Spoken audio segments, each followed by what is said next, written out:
Bonjour, je suis Pierre-Henri de Menton, je suis le directeur de la rédaction de Challenge. Bienvenue à toutes et à tous.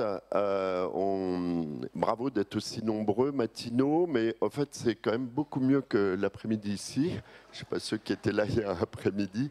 Donc on va parler souveraineté numérique avec un panel tout à fait exceptionnel. Je vous les présente en deux mots. David Bosco, Cercle des économistes, qui va nous parler un peu de droit numérique et cette actualité très touffue. On a du mal il y a tellement de sigles et de choses qui se passent à Bruxelles. On va essayer de s'y retrouver. Christelle Edeman, vous êtes directrice générale d'Orange. Axel Lemaire, vous êtes numéro 2 de la Croix-Rouge française et vous étiez dans une autre vie au gouvernement en charge du numérique. Giancarlo Moncellato, vous êtes le patron de Deloitte France. Jacques Biot, ancien président de Polytechnique, vous êtes président de Huawei France. Et mon voisin Olivier Sichel, qui est le numéro 2 de la Caisse des dépôts et passionné toujours de ces questions numériques. David, je vous laisse la parole pour nous faire un petit topo sur, on va dire, ce qui s'est passé ces derniers mois et surtout l'actualité, tout ce qui va nous tomber dessus comme réglementation. Peut-être pas nous, consommateurs, mais en tout cas les entreprises du secteur. Merci. Je viens vous parler de ce thème, bâtir une souveraineté numérique européenne. D'abord, pour poser quelques repères dans la discussion, c'est un thème que l'on entend beaucoup dans le débat public, cette formule de souveraineté numérique européenne.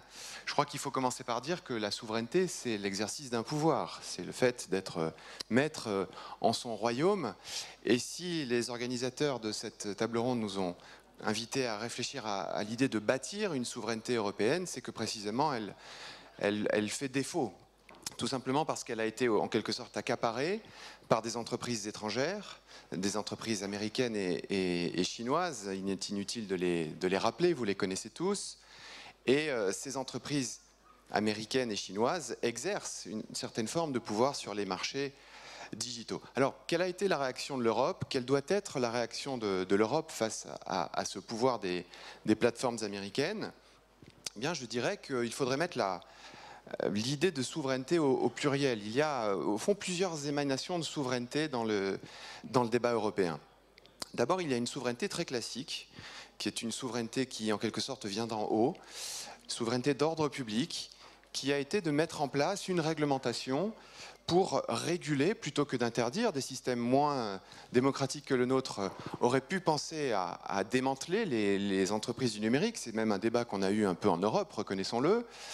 Nous avons choisi plutôt de réguler avec l'intention au fond de redistribuer cette souveraineté entre différents acteurs et de donner des leviers à la puissance publique. C'est un phénomène qui n'est pas limité au digital.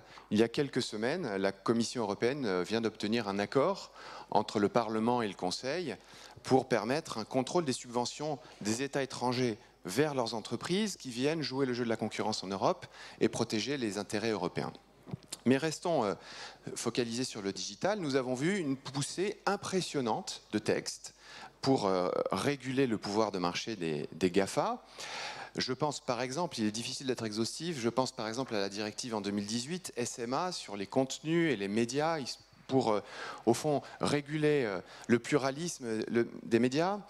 Un peu plus proche de nous, il y a le règlement Platform to Business, dont le but en 2020 est d'introduire de la transparence dans le fonctionnement des plateformes.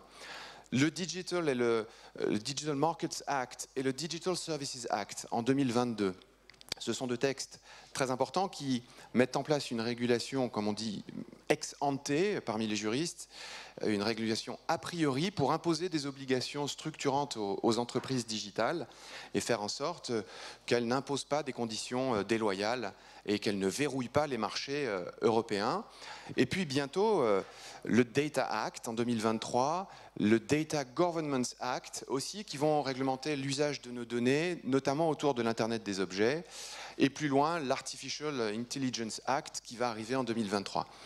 Ça fait évidemment beaucoup de textes, difficile de les résumer, je vais me contenter de faire deux observations. La première, c'est une observation de juriste. Nous avons créé en Europe un véritable maquis réglementaire. Les intentions politiques sont sans doute louable, mais à mettre en œuvre, et c'est le juriste qui vous le dit, cela ne va pas être si simple. Les entreprises, je pense, connaissent déjà les contraintes de mise en œuvre, par exemple, du RGPD, pour le DMA, pour le Data Act. Ce sera quelque chose d'assez contraignant. Mais au fond, peu importe, et c'est la deuxième observation, quel est le sens de cette régulation publique? Au fond, est-ce que l'Europe a un plan? Est-ce qu'elle a une intention particulière? Eh bien, de ce point de vue-là, je dirais qu'il y a plusieurs idées qui président à cette réglementation européenne. Peut-être deux méritent d'être en valeur. La première, c'est qu'il est important pour l'Europe, au fond, d'affirmer ses valeurs, les valeurs européennes, et de les imposer aux opérateurs étrangers. La lutte contre les contenus haineux, la lutte pour le pluralisme des médias, la lutte pour la loyauté dans le fonctionnement des services numériques. Admettons qu'effectivement, ils étaient en danger avec ces plateformes étrangères, il était important d'intervenir. Mais il y a une deuxième intention qui est à mon avis aussi importante, c'est, disons les choses, de redistribuer la valeur. Ces entreprises digitales ont accaparé la valeur notamment publicitaire, et l'Europe a l'intention de redistribuer, de replacer un peu de valeur dans l'économie au profit des entreprises européennes. C'est un but qui est, on en pensera ce que l'on veut, redistribuer la valeur au profit des entreprises européennes, mais au fond, ça ne fait pas un projet industriel, cela. Ça ne fait pas un projet industriel que de redistribuer la valeur. C'est la raison pour laquelle il me semble intéressant de voir qu'à côté de cette souveraineté assez classique, cette souveraineté ordre public qui réglemente, qui donne des leviers à la puissance publique, il y a une deuxième forme de souveraineté qui est importante en Europe actuellement. C'est une souveraineté qui, au fond, vient d'en bas, une souveraineté des acteurs du numérique. Et quand je dis acteurs du numérique, je pense à deux acteurs. D'abord, l'utilisateur du service numérique. Il est important de comprendre que les réglementations européennes, et le RGPD a été, le règlement général sur la protection des données, a été l'une des premières régulations à mettre l'utilisateur au centre du jeu, de donner à l'utilisateur une maîtrise sur les données personnelles qu'il peut communiquer aux plateformes et aux opérateurs du numérique, lui donner une maîtrise de ces données et d'en faire, au fond, ce qu'il souhaite. On l'a vu dans le RGPD. Le RGPD, c'est le fait de consentir, d'obliger celui qui fait un traitement de données à demander le consentement de l'utilisateur à l'utilisation de ces données et de respecter la finalité de ce transfert. Le Data Act et le Data Governance Act qui arrivent sont dans la même lignée. Ils veulent donner une maîtrise à l'utilisateur sur les données qui concernent l'utilisation des objets connectés dans l'Internet des objets. C'est un sujet absolument fondamental pour l'avenir. Donc il y a cette dimension de donner du pouvoir, de la souveraineté à l'utilisateur, et que ce soit lui-même un acteur de la souveraineté numérique européenne. C'est important. Il y a un deuxième angle, qui est, au fond, la souveraineté des entreprises européennes. Peut-on donner du pouvoir dans ce jeu concurrentiel, dans ce jeu digital, aux entreprises européennes? Et ça, c'est un chantier difficile pour l'Europe. C'est un chantier de politique industrielle. Est-on en mesure de renforcer les capacités concurrentielles de nos entreprises européennes face à ces géants du numérique qui viennent des États-Unis et de la Chine. Nous n'avons pas toujours été à la hauteur des enjeux en Europe. Vous avez peut-être tous en mémoire l'échec de la fusion entre Alstom et Siemens, où il avait été beaucoup question de ce débat sur les champions européens. Les règles de concurrence ne limitent-elles pas l'apparition de grandes entreprises européennes? Le droit de la concurrence ne limite-t-il pas l'apparition de champions? Nous avons encore beaucoup à faire, mais je pense qu'il faut saluer les initiatives de la Commission européenne. Je prendrai un seul exemple dans l'intérêt du temps, comme ils disent. C'est en matière d'intelligence artificielle. Il y a quelques années, en 2020, la Commission européenne a annoncé un plan d'investissement massif dans l'intelligence artificielle. Au fond, l'idée, c'est de se dire que nous avons perdu la bataille des plateformes, mais il faut gagner la prochaine autour de l'intelligence artificielle. Et donc, une stratégie européenne va être mise en place. Et je conclus sur un seul mot. Le pouvoir aux entreprises européennes, c'est une bonne chose, mais comment traiter les accords industriels qui peuvent être conclus entre les entreprises européennes et les entreprises américaines? On en a beaucoup parlé dans l'actualité avec les services de cloud et les accords que Google a pu conclure avec certains opérateurs. Est-ce que c'est là une voie pour donner un peu plus de pouvoir aux entreprises européennes. Eh bien, c'est en tout cas, à mon avis, évident que les entreprises européennes doivent avoir certaines clés de souveraineté entre leurs mains. Merci beaucoup David, c'était extrêmement clair, on s'y reconnaît un petit peu mieux. Vous l'avez dit vous-même, vous faites un métier formidable et plein d'avenir parce qu'être spécialiste du droit numérique, c'est sûr que ça a l'air de devenir de plus en plus compliqué.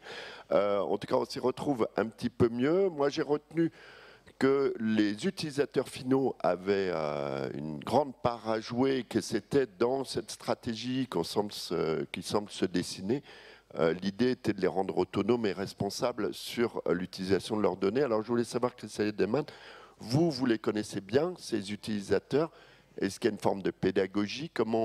Quelle est votre stratégie en la matière? Alors c'est vrai que quand on est Orange, d'abord nous, notre mission, et on l'a dit, on veut être l'acteur de confiance qui donne à chacun les clés d'un numérique responsable. C'est notre raison d'être. Donc l'acteur de confiance, c'est Orange. Et comment on éduque finalement nos clients? Alors bien sûr les consommateurs, mais aussi les clients entreprises. Et finalement c'est peut-être encore plus compliqué quand on est une entreprise. Donc bien sûr les consommateurs, et là la régulation, le RGPD protège aujourd'hui encore que, on clique tous en permanence pour accepter les cookies, etc. Donc en fait on a aucun accès réellement à nos données privées, mais on fait confiance, d'où l'importance pour Orange, en tout cas, d'être un acteur de confiance, d'éduquer, de former, aussi sur les enjeux environnementaux, aussi sur les enjeux de protection au sens cybersécurité, et puis pour les clients entreprises, comment on les accompagne pour comprendre finalement quelles données ils peuvent utiliser, où sont localisées les données, en quoi ils sont finalement soumis à des règles extraterritoriales. Et donc c'est toutes les initiatives que l'on a, en particulier de création de cloud de confiance, qui sont voilà, une initiative sur laquelle on s'appuie effectivement sur des partenaires technologiques qui sont des partenaires étrangers. Mais c'est vrai que si on regarde l'équation, et ça a été dit, la souveraineté numérique, souveraineté, c'est l'autonomie stratégique. Et pour rester un acteur de confiance, quand on est Orange, ça veut dire qu'il faut être fort, ça veut dire qu'il faut pouvoir investir. Et force est de constater qu'aujourd'hui, en Europe, les opérateurs, c'est pas spécifique à Orange, on est dans une situation où on est condamné à investir dans des infrastructures parce que énorme croissance du trafic.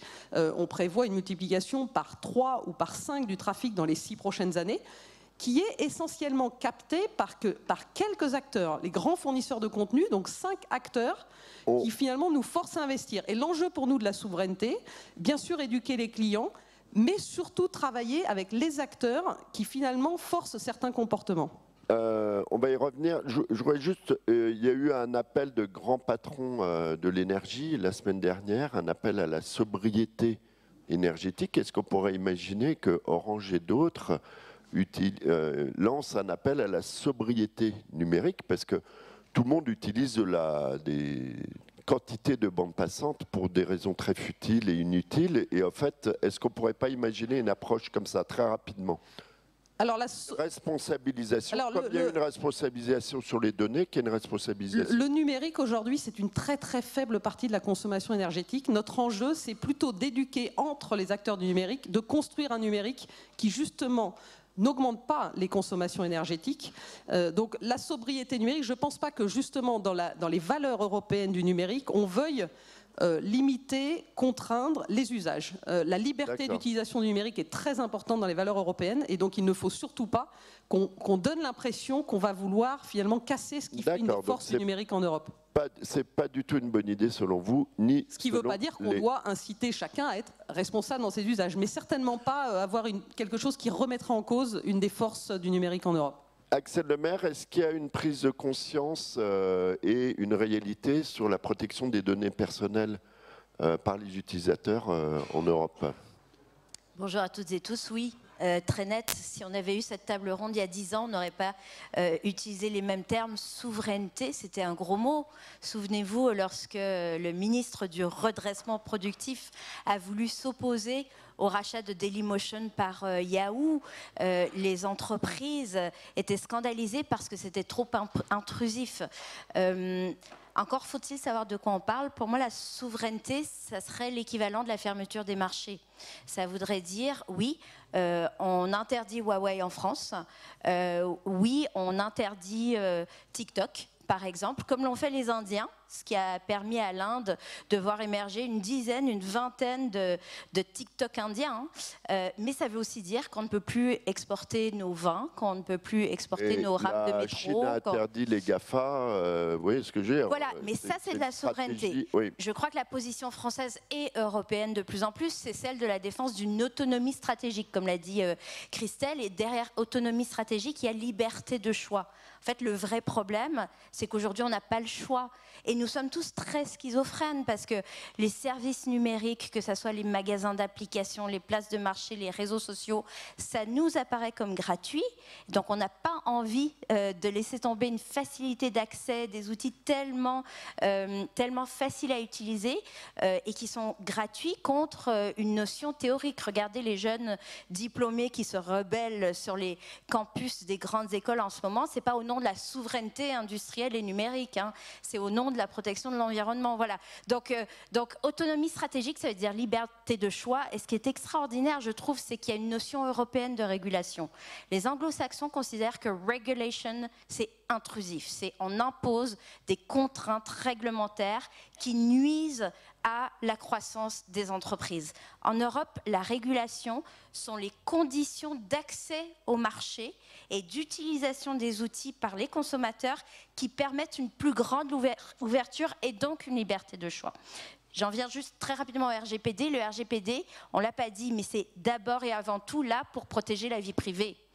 Une décision comme celle de la Cour suprême Roe versus Wade qui a été renversée il y a quelques jours, c'est une décision qui était basée sur le respect de la vie privée. C'est de ça dont on parle. Alors qu'il y a eu pour effet positif une immense prise de conscience à l'ère numérique de protéger ses données personnelles, mais qui aujourd'hui est encore à mi-chemin. Moi, Axel, je voudrais... juste, oui. pardon, je vous interromps. Est-ce que vous pouvez nous rappeler ce que c'est que la décision de justice dont vous venez de parler en 2 mots Alors, c'est tout ça. Vous allez me dire, mais quel rapport? Mais c'est pour vous dire qu'il y a un socle de valeurs fondamentales, de liberté, de droits humains qui touchent à la vie privée, qui sont universelles. C'est la décision rendue par la Cour suprême des États-Unis qui autorise les États à revenir sur l'interdiction du droit à l'avortement pour les femmes. Ah, d'accord. Pour les femmes, oui, mais c'est une décision qui est fondée sur la vie privée et de fait, les acteurs du numérique réagissent. Google, par exemple, en effaçant les historiques de géolocalisation de certains utilisateurs pour s'assurer qu'ils ne pourront pas être poursuivis s'ils passent, en l'occurrence des femmes, d'un État à un autre pour aller se faire avorter. Donc voilà, c'est ça le RGPD. Alors, ensuite, une fois qu'on a dit ça, aujourd'hui, le RGPD, c'est pas totalement intuitif. On a peut-être marre d'appuyer sur les boutons pour dire j'accepte ou je refuse l'utilisation de mes données personnelles, les cookies, etc. Donc, on pourra aller plus loin dans l'ergonomie, la facilité d'utilisation et surtout, il faudrait donner le pouvoir aux citoyens.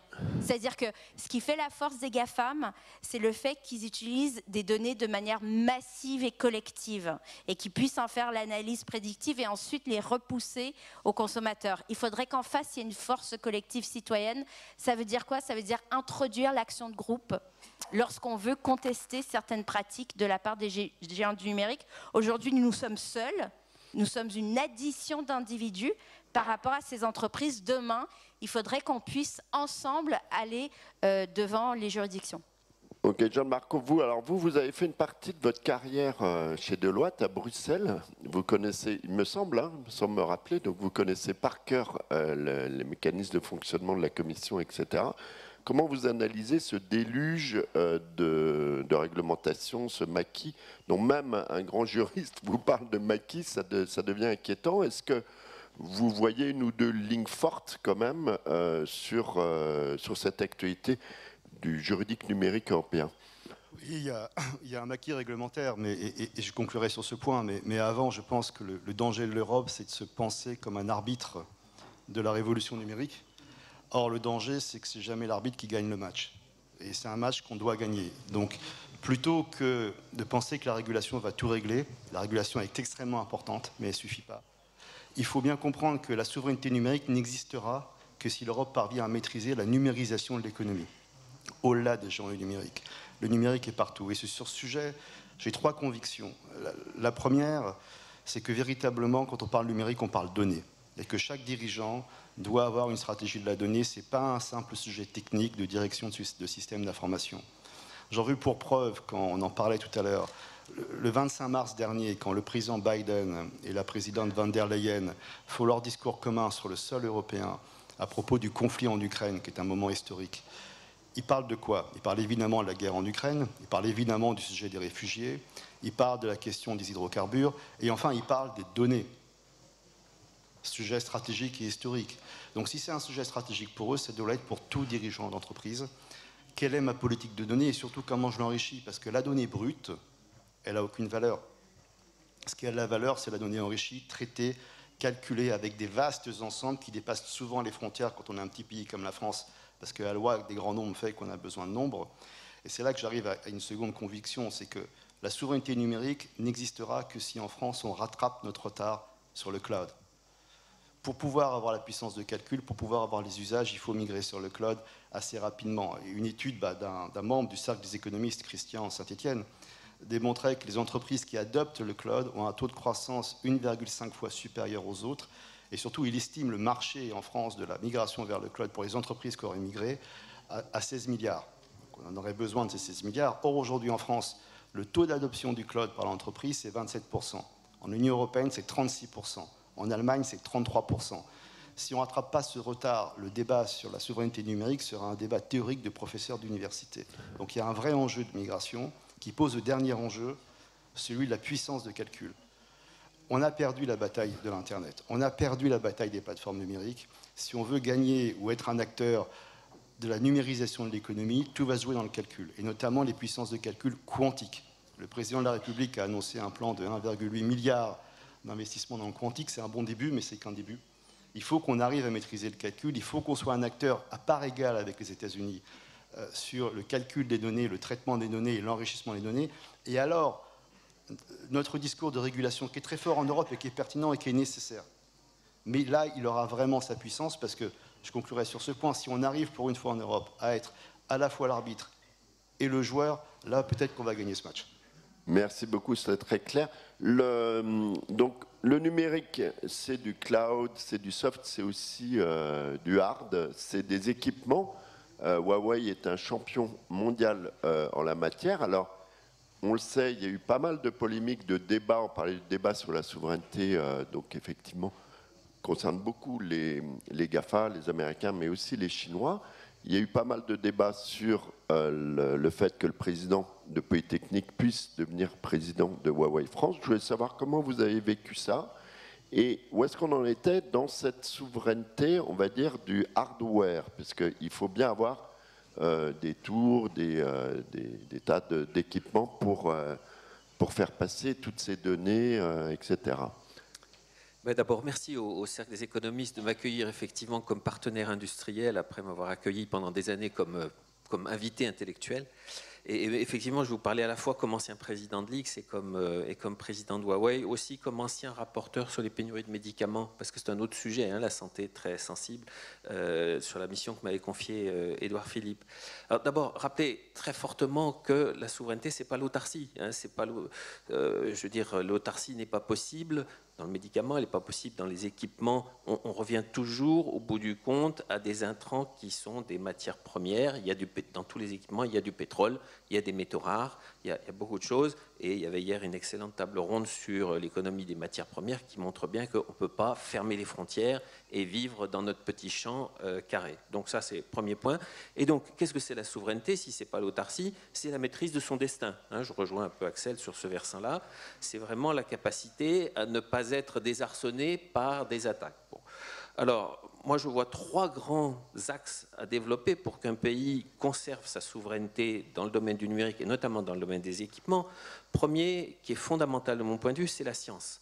Si vous regardez des pays qui sont des petits pays et dont personne ne conteste que ce sont des pays souverains, prenez la Suisse ou prenez Israël, ce sont des pays qui ont investi massivement sur l'enseignement supérieur et la recherche. Et donc la clé pour notre pays, et là c'est l'ancien président de l'IX qui parle, l'ancien président de l'IX qui est triste d'avoir vu partir par exemple un de ses meilleurs chercheurs dans le domaine des lasers en Israël parce qu'on lui offre des conditions exceptionnelles. C'est Thales qui fournit les lasers, mais c'est quand même dommage. Pourquoi est-ce qu'on a vu partir les inventeurs de CRISP, de l'ARN messager dans d'autres pays? Donc il faut vraiment que notre pays investisse sur la recherche et investisse sur la recherche fondamentale. C'est ce qui fait que Huawei est tellement résilient. C'est que notre fondateur fait confiance à la recherche fondamentale. Le contrat avec les chercheurs, c'est tu cherches aux frontières de la science, mais tu me dis quelles sont les applications potentielles pour la société. Donc, on pourra développer ça, mais c'est vraiment l'accent sur la science, y compris sciences fondamentales. Je vous interromps, mais il y avait une question justement, qui est une question commentaire. Comment voir la souveraineté numérique en Europe avec les acteurs européens actuels versus acteurs chinois américains qui disposent de R&D considérables et d'une avance substantielle dans le domaine. Donc, mais la R&D, bon, je crois qu'il faut se réjouir du fait que notre ministre de l'enseignement supérieur et de la recherche soit quelqu'un qui est la présidente d'une université qui est d'ailleurs en partie avec des collaborations avec Huawei, 14e au classement de Shanghai. Et effectivement, il faut vraiment mettre l'accent sur la recherche, et sur la recherche, y compris fondamentale. Pour nous, c'est aujourd'hui 22% du chiffre d'affaires en recherche-développement, dont 10% en recherche fondamentale. Donc c'est vraiment quelque chose de très important. Deuxième élément de souveraineté, c'est la souveraineté de l'accès aux intrants, de l'accès, la politique d'achat. Et là-dessus, je pense qu'on a évoqué un peu effectivement tout ce qui est droit du numérique, mais le droit de la concurrence, c'est essentiel. Et ce qui est très important, c'est de maintenir une concurrence très importante. Ce que j'ai montré dans le rapport médicaments, c'est que quand il y a pénurie, c'est qu'il y a quelque part dans une chaîne de production compliquée un monopole ou des oligopoles. Donc il ne faut pas laisser s'installer des oligopoles. Quand il y a un ou deux fournisseurs sur un marché, ça n'est pas bien parce qu'ils peuvent tomber en panne. C'est un peu le cas quand même dans certaines de vos activités. C'est la raison pour laquelle nous plaidons, et je rappelle que du côté Huawei, nous n'avons jamais revendiqué un monopole, nous n'avons jamais dans aucun pays une part de marché qui dépasse 50%, et nous considérons que la concurrence est quelque chose d'extrêmement sain. Nous aimons la concurrence avec nos amis et collègues qui sont sur les mêmes marchés que nous. Donc ça, c'est quelque chose qui est très important parce qu'il n'y a pas de souveraineté si effectivement vous êtes dépendant d'un fournisseur.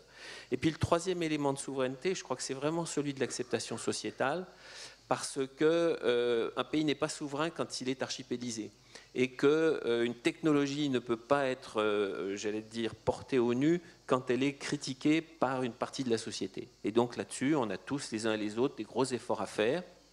De notre côté, on fait beaucoup pour, en particulier, j'allais dire, aller contre ce qu'on appelle l'électronisme. Vous savez qu'il y a une personne sur 6 quand même qui n'accède pas à Internet.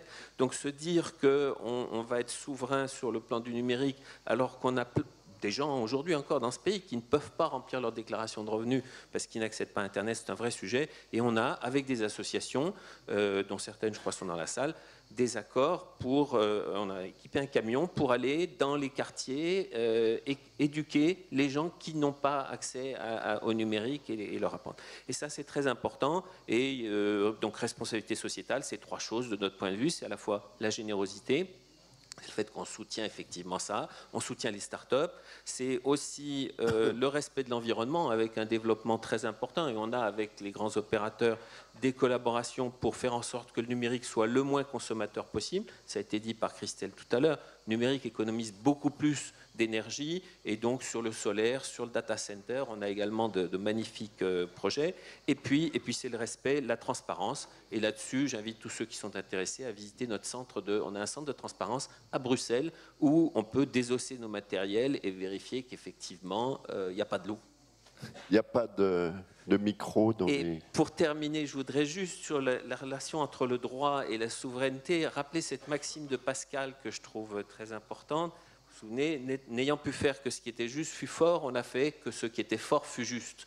Et donc, commençons par développer une industrie et ensuite par faire en sorte que la régulation... Le chiffre d'affaires de Huawei, c'est combien? Parce que vous dites 10% en R&D fondamental, ça représente quoi? Oui, c'est beaucoup, puisque le chiffre d'affaires mondial de Huawei, c'est 100 milliards d'euros ou de dollars, grosso modo. D'accord. Donc, je n'ai pas fait Polytechnique, mais on va dire une dizaine de milliards de dollars de recherche fondamentale. Voilà.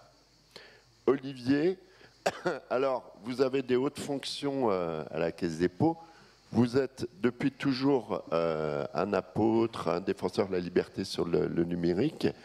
Et de par d'autres activités que vous avez été à l'origine, vous allez nous rappeler ça, d'une des premières condamnations de Google en Europe. C'était quoi cette histoire ?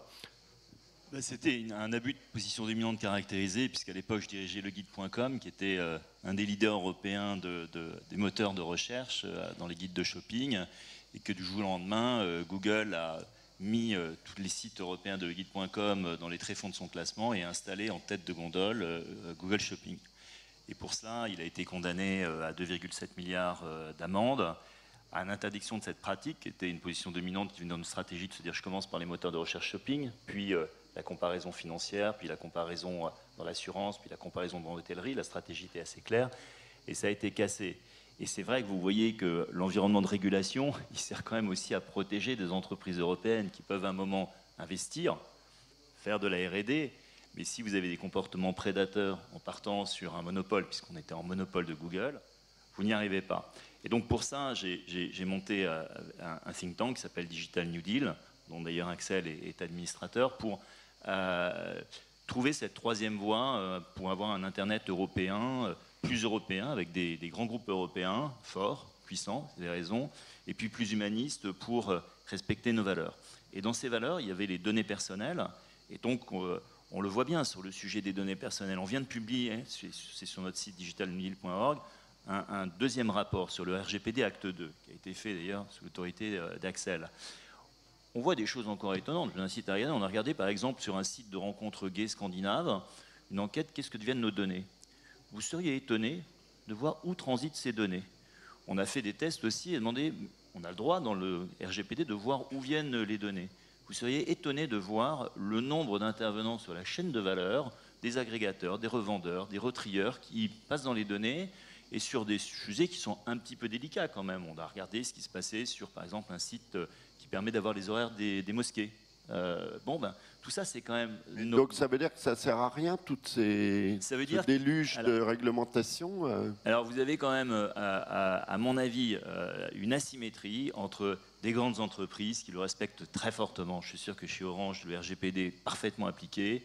Et puis des sites internet, des applicatifs qui ne le respectent pas forcément. Et on sent bien, Christelle l'a dit, quand vous cliquez sur « j'accepte » ou « je refuse », qu'est-ce qui vous garantit ce qui se passe derrière? Et ce qu'on propose donc, comme Axel l'a dit, dans l'acte 2 du RGPD, c'est de permettre des actions collectives, parce que vous n'avez pas le temps. Tous dans la salle, on n'a pas le temps, on veut avoir le service, on clique oui, j'accepte, ou non, je refuse.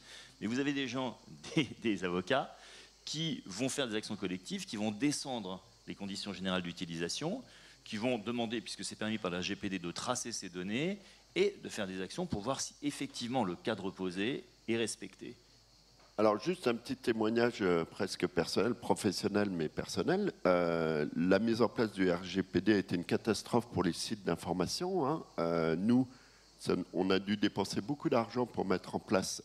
On n'est pas, on va dire, les entreprises les plus rutilantes du monde et effectivement, les sites d'information dépendent à peu près à 80% des GAFA. Et c'est nos principaux revenus sur le numérique. Donc on est extrêmement dépendant et toute cette réglementation nous a poussé à investir avec nos petits moyens et on est extrêmement surveillé, c'est-à-dire que dès qu'il y a quelque chose qui se passe en droit ou l'oubli, donc on est obligé de prendre des abonnements dans les cabinets d'avocats, sinon on a la CNIL, etc. Donc cette réglementation, on va dire pour résumer, anti-GAFA, elle touche aussi d'autres acteurs du numérique qui ne sont pas forcément ceux qu'on peut imaginer. Voilà, c'est petit témoignage. J'ai terminé, je fais partie de la table ronde, maintenant c'est formidable. Je voulais vous relancer sur l'excellente formule de John Marco sur c'est rarement l'arbitre qui gagne le match. Est-ce qu'on a des joueurs en Europe? Bon, la réponse, elle est non pour l'instant. Alors, on va peut-être commencer par là avec ta casquette, Olivier, Caisse des dépôts, grand investisseur qui a dû investir dans à peu près toutes les grandes catastrophes numériques européennes, tentatives de créer des GAFA. Quel est le retour d'expérience Est-ce que c'est une malédiction et est-ce que c'est lié, troisième truc, au fait qu'on soit le meilleur arbitre du monde et donc du coup on ne peut pas gagner le match? Non, alors dans effectivement les grandes catastrophes dans lesquelles le groupe Caisse des dépôts investit, on va les citer, il y a Doctolib, qui est effectivement un échec retentissant que personne n'a jamais utilisé, donc qui est sans doute une des... On peut applaudir pour Doctolib, ça quand même, magnifique. Il y a dans la recherche fondamentale Soitec, que vous connaissez sans doute, qui est un magnifique succès, et il y en a d'autres qui sont en cours. Et là, pour dire ce que l'on fait concrètement, je pense que la France a fait un énorme travail pour d'abord valoriser ses chercheurs et avoir une classe de capital risque de très grande dimension. Ça, c'est fait et ça marche bien. La croissance marche bien.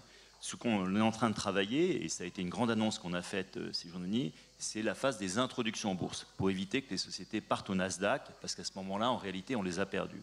Et donc ça passe par la constitution de grands investisseurs, dont la Caisse des dépôts, avec un fonds CDC Croissance Tech, un segment sur le marché qui s'appelle Euronext Tech Leaders. Je suis administrateur d'Euronext, et la Caisse des dépôts est le premier actionnaire d'Euronext, et on veut, dans une logique européenne, puisque Euronext, c'est la bourse d'Amsterdam, où il y a de grandes licornes, d'Oslo, de Dublin, de Bruxelles, de Paris et désormais aussi de Milan, favoriser ces introductions en bourse. Mais je reviens sur une chose, il faut un cadre réglementaire. La dernière introduction en bourse que nous avons fait, et là tu auras raison d'être sceptique, c'est Deezer. Ça s'est fait et on peut dire que ça ne s'est pas extrêmement bien passé. Il y a peu d'introductions en bourse qui se sont bien passées ces derniers temps. Hein. OVH, c'est pas non plus si on reste dans pas non plus une réussite flamboyante. Et le marché des techs est difficile, en particulier sur le Nasdaq. Hein, en ce moment, c'est pas propre à l'Europe. C'est pas propre à l'Europe. Mais imaginons juste un moment, un Deezer, dans lequel il n'y aurait aucune réglementation qui empêcherait Apple de faire le bundle avec Apple Music. Et que Apple se conduise comme Google s'est conduit Legut.com en disant écoutez, c'est bien Deezer, mais vous n'allez pas le trouver sur iPhone parce que ça ne me plaît pas et que moi j'ai Apple Music. Il n'y aurait aucun avenir pour Deezer. Et donc là, on fait le pari de soutenir. Encore faut-il qu'il y ait un cadre de régulation qu'on est en train de construire avec le DSA, le DMA, qui permettent à ces startups de faire une compétition loyale. On fait une concurrence loyale. Les investisseurs sont libres ou pas libres d'investir dans Deezer et à eux d'être les meilleurs sur le marché. Alors, je voulais vous faire réagir là-dessus. David, est-ce qu'il faut une meilleure réglementation? Alors, on a vu la réglementation champion arbitre, super. Est-ce qu'il faut une meilleure réglementation pour pousser la création de leaders européens? Une meilleure réglementation peut permettre de donner une place à certains opérateurs européens. Mais je pense que ça ne sera pas suffisant, c'était un peu le sens de mon propos. Le DMA, par exemple, est une réponse qui peut avoir certains mérites pour la question de l'autopréférence que vous évoquiez à l'instant, c'est-à-dire est-ce que Google doit être en mesure de favoriser ses propres produits? Ça peut donner sa chance à un opérateur européen. Mais il faut à mon avis, une véritable politique industrielle beaucoup plus lourde qui passe par la connaissance et par l'investissement pour favoriser la création de ces champions. La simple égalité des chances, me semble-t-il, ne suffira pas. Voilà, donc vous êtes sur peut-être, Christelle, vous êtes dans un environnement, vous, extrêmement concurrentiel. On parle tout le temps de restructuration, il y a beaucoup trop d'opérateurs en Europe, etc., par rapport à d'autres pays. Quel est votre point de vue sur ce thème de la création des champions numériques européens? Est-ce que ça existera un jour ou est-ce qu'il faut se concentrer sur d'autres choses? Je pense qu'il y a vraiment deux choses. Quand on est opérateur télécom, force est de constater que l'Europe, ce n'est pas un marché et que donc on a autant de régulateurs que de pays et qu'on a une politique en Europe qui vise à avoir en fait plutôt 4 opérateurs par pays, là où il y a 3 opérateurs aux États-Unis, 3 opérateurs en Chine, qui ont du coup un rapport de force dans les négociations avec les géants du numérique qui n'a rien à voir avec celui des opérateurs. Donc, ensuite, nous, les opérateurs européens, on travaille ensemble pour s'assurer qu'on pense l'innovation d'après. On déploie massivement des infrastructures. La fibre, la France est le pays le plus fibré d'Europe. On a investi les opérateurs, on investit beaucoup plus que les GAFA, en fait. Faut bien s'en rendre compte. Alors, moins en R&D, mais beaucoup plus dans les infrastructures. Donc la capacité à garder ça est absolument critique, parce que finalement, les enjeux, et si on veut parler d'autonomie stratégique, l'enjeu, c'est pas de se battre sur les marchés d'hier, c'est de construire les marchés de demain. Et les marchés de demain, quand on déploie de la 5G, ça va être le numérique dans les usines, le numérique dans le transport, les véhicules connectés. Et là, on voit bien, on a des champions en Europe qui sont des champions industriels, des champions dans le logiciel industriel, etc. Il faut s'assurer qu'on va pouvoir continuer à investir dans les infrastructures qui vont permettre ensuite à ces champions de travailler en écosystème pour construire ce numérique qui est peut-être pas effectivement le numérique du search online. Voilà. Les enjeux de la data industrielle ou dans le monde du B2B sont absolument colossaux. Et donc ça, c'est les sujets sur lesquels on doit penser. Mais une fois de plus, on ne doit pas penser 2025, on doit penser 2030 et au-delà. Jacques Biot, alors vous disiez Huawei aime la concurrence. Donc comment construire des champions du numérique européen, en particulier du côté industriel? Là, vous remettez votre casquette président de Polytechnique, peut-être. Non, mais je peux la garder aussi en tant que Huawei, puisqu'on contribue à la souveraineté en termes d'équipement en construisant une usine en Alsace. Hein, vous savez, avec 300 emplois dans un premier temps, 500 à terme. C'est une façon vraiment de ramener la chaîne de valeur. On sera le plus européen de tous les fournisseurs d'équipements sur tout ce qui est 3G, 5G, 4G, 5G. Derrière ça, je crois qu'effectivement, il est vraiment important de développer les applications. Et là, l'Europe a encore toutes ses chances. C'est-à-dire qu'on a des grands groupes industriels qui sont extrêmement puissants dans l'aéronautique, dans le nucléaire, dans énormément de domaines. Enfin, on ne va pas les citer, dans l'agroalimentaire. Et tous ces domaines sont des domaines qui sont confrontés. Ça a été illustré par les tables rondes d'hier qui étaient passionnantes. Et ils sont tous confrontés à cette problématique. Enfin, si ceux qui ont écouté la table ronde croissance-décroissance, on voit bien que décroissance, ce n'est pas possible, que croissance sans économie, ça n'est pas, sans économie d'énergie, ça n'est pas possible. Et donc, la seule façon d'arriver à garder nos sociétés à peu près alignées, ça va être de faire en sorte que les processus productifs soient plus efficaces. Et ça va passer par le numérique. Et ça va passer par le numérique et par des collaborations entre les gens qui travaillent sur les équipements, ceux qui sont effectivement, qui mettent en place ces équipements, pas seulement dans le public. Je pense qu'effectivement, les grands opérateurs ne sont pas seulement chez vous, à votre porte-palière, mais ils travaillent énormément avec les industriels, ils développent des services aux industriels. Nous développons des équipements pour les industriels, et je pense que la souveraineté de l'Europe, elle va passer par le fait que toute notre industrie va se numériser. Axel Lemaire, est-ce qu'il y a une voie médiane entre, on va dire, crier à la souveraineté sans arrêt, et puis on ne voit pas grand-chose se passer, et être juste un champ de bataille du numérique entre des GAFA, des Chinois, etc. Comment on peut construire des champions du numérique De toute façon, on n'a pas tellement le choix de créer cette voie européenne médiane. Regardez l'état du monde et les tensions géostratégiques aujourd'hui. Est-ce qu'on a envie d'un bloc bipolaire qui se résume à une bataille entre les États-Unis et la Chine? Non. Et donc ça a bien sûr des conséquences dans les choix industriels à faire. Moi d'abord, je ne suis pas aussi défaitiste. J'ai vu beaucoup de belles promesses dans le numérique des applications industrielles, mais aussi dans la cybersécurité, dans la green tech, toutes les solutions au service du développement durable, dans la santé, la medtech. Et en fait, la problématique première, c'est celle de l'accès au marché européen, parce que paradoxalement, dès que les startups commencent à croître, pour faire la preuve du marché et vraiment passer à l'échelle, elles se tournent vers les États-Unis, parce que là, il y a un immense marché, avant même de se déployer dans d'autres pays voisins.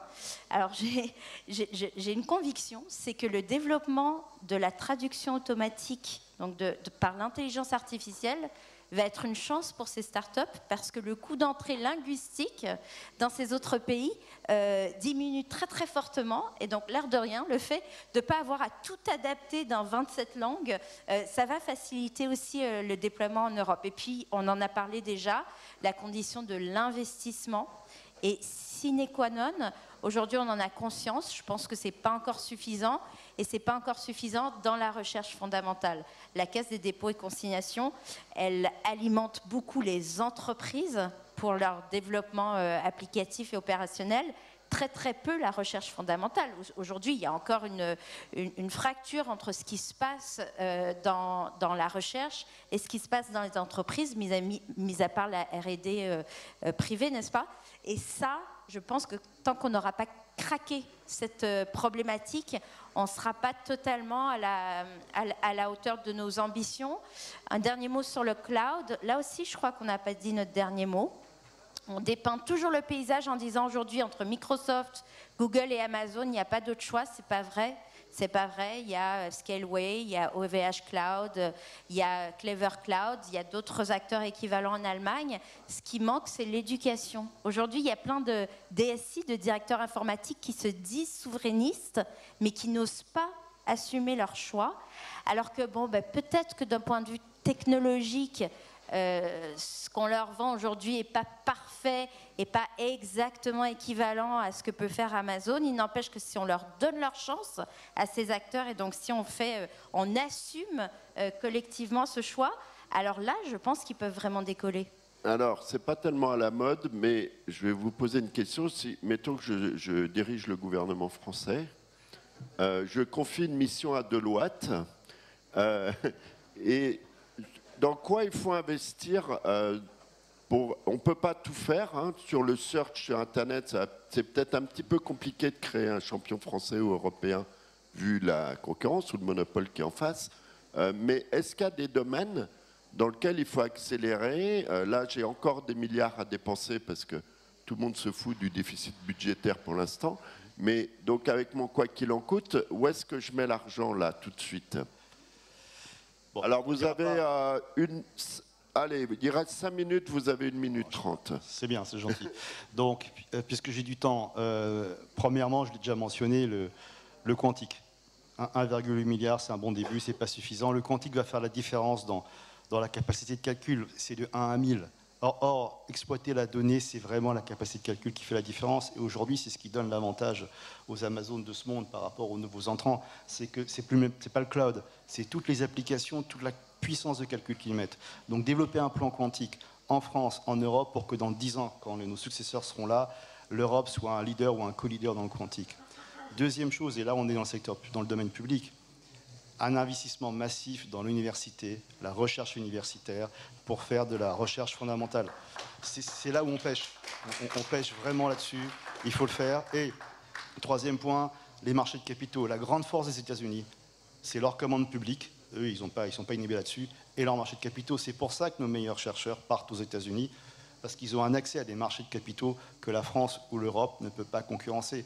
Si on investit dans l'université, dans le calcul quantique, et qu'on arrive avec l'Europe à créer des marchés de capitaux liés à l'innovation, là, effectivement, on aura battu une vraie souveraineté. Peut-être, Christian Derman, dans votre stratégie, où est-ce que vous mettez le paquet, voir si ça correspond, quels sont les domaines, à votre avis, qui sont très porteurs et où vous pourriez devenir un champion? L'accompagnement des clients, ça a été dit, hein, la cybersécurité, parce qu'effectivement, dans tout ce qu'on disait là, protéger les consommateurs, protéger les entreprises dans un monde qui se numérise, qui sera d'autant plus numérique, la menace est croissante. Donc les services de cybersécurité, Orange est déjà un leader européen dans ces services-là, mais donc on continue à investir. Et puis l'investissement dans les infrastructures de prochaine génération. Donc la fibre, on l'a déjà beaucoup fait en France, mais on continue en Europe. Et puis les réseaux 5G partout, qui sont évidemment le cœur de notre stratégie, les infrastructures bien sûr. Très bien, je vous remercie beaucoup Christelle, je vous remercie tous. Je vais laisser peut-être mon voisin Olivier Sichel conclure, parce qu'il a de multiples casquettes. Et c'est intéressant d'avoir sa vision à la fois comme, on va dire, acteur proactif du numérique depuis très longtemps et maintenant investisseur. Donc où est-ce qu'il faut mettre le paquet dans les années qui viennent ou voire dans les mois qui viennent, pendant qu'il y a beaucoup d'argent là? Alors, la cybersécurité, on vient de publier une note vraiment intéressante parce que c'est un terrain d'avenir. Et je pense que là aussi, il faut avoir le courage d'imposer nos règles du jeu. Et je voudrais terminer par ça. Dans la note qu'on sort, quand on regarde la cybersécurité, aujourd'hui, les entreprises ont un coût, un investissement majeur. Elles passent son temps à faire des patchs, à mettre en place des firewalls sur des vulnérabilités qui viennent des grands éditeurs de logiciels. Quand vous avez un problème avec une voiture, quand Volkswagen construit une voiture et qu'il y a un défaut, il rappelle ses véhicules à ses frais, il les remet sur le marché. Quand les grands éditeurs de logiciels ont des vulnérabilités, eh ben, c'est à la charge des clients de faire les réparations. Et si collectivement l'Europe disait « je suis désolé, je change les règles du jeu », c'est vous, monsieur Microsoft, c'est vous, monsieur Salesforce, c'est vous, monsieur Oracle, qui allez prendre cette responsabilité. Un peu des Européens aussi, hein, vous citez que des Américains, vous êtes gentils. Ouais. Dans le modèle des éditeurs de logiciels, une fois qu'on a enlevé SAP, malheureusement, il reste plus grand monde. Et donc, c'est aussi ça le jeu du judo. C'est aussi ça un moment de savoir quelles sont nos forces pour imposer nos règles du jeu. Et moi, je suis très optimiste parce que je vois une Europe qui a pris vraiment à bras-le-corps le sujet, à la fois ce sujet réglementation, mais vous l'avez dit, c'est pas en étant un Bitcoin le match, en choisissant le sujet de l'investissement. Et aujourd'hui, on a réussi notre pari en matière de licorne, on l'a même dépassé, et maintenant on va raisonner en termes de licorne. Et puis je crois qu'aussi l'environnement a beaucoup changé. À un moment, tout le digital, tout le numérique, c'était l'affaire des startups ou des grands groupes. Les grands groupes eux-mêmes, les groupes industriels, les L'Oréal, les Saint-Gobain, les Schneider, ils ont changé, ils sont très numériques aujourd'hui. Et c'est eux aussi qui combinent le numérique avec leur métier ancien pour être vraiment à l'avant-poste de cette révolution digitale. Donc je suis vraiment très très optimiste pour l'Europe et pour cette troisième voie, à la fois humaniste et reposant très fortement sur nos valeurs et sur une R&D très forte. Voilà, merci Olivier. On va terminer sur cette note très optimiste et je remercie tout le panel d'avoir... vous êtes prêts. For their attendance and input. Thank you very much.